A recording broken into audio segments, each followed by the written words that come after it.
everyone, this is Deb Tim, a Canadian girl. I'm sure you recognize my juvenile community. Take a look at who's visiting. There are actually two very large visitors to this community. I did my rounds this morning, checking each tank, then feeding them and watching while they ate, making sure everyone was eating and looking healthy. Most mornings, I'm greeted with hungry, chipper-looking cichlids. Not so this morning. When I got to the Haps and Peacocks community, I saw my poor super red albino dragon blood looking quite a mess. It's crazy how this can happen overnight. He was just fine yesterday.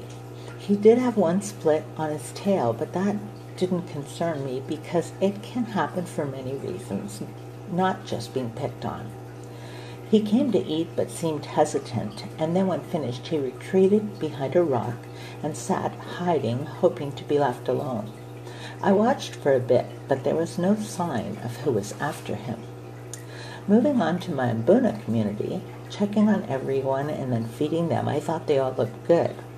I did have my eye on one red zebra that was hanging around the top, which was very uncharacteristic for him. He didn't look bad, but I didn't want him to get worse.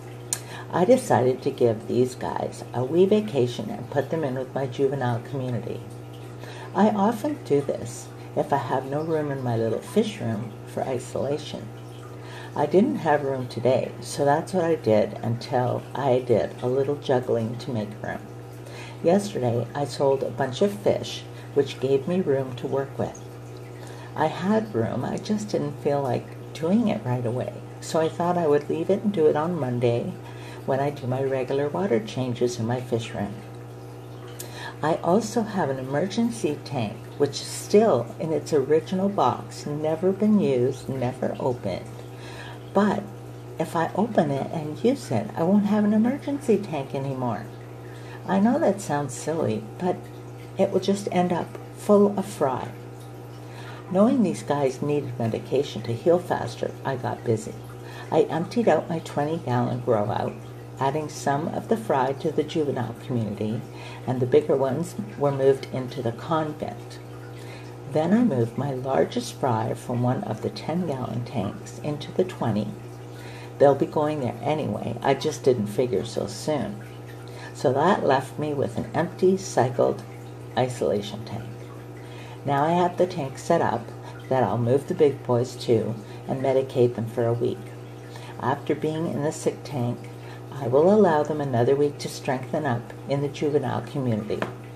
Now, not that I'm a fish psychologist, but I find whenever a fish is picked on and spends some time with the juveniles, it builds their confidence, being the biggest in the tank, I guess, so that when they do return to their community, they're better equipped to deal with the aggression aimed at them. It's like they have a whole new outlook. In fact, the two that I did that with before became the tank boss of each tank they returned to. So as yet, I haven't moved them. I have the isolation tank ready. It's just a matter of moving them in. That's my next job. So until next time, this is Deb Tim signing out. I hope you had a great day. Thank you so much for watching, and I'll be talking to you soon. Bye.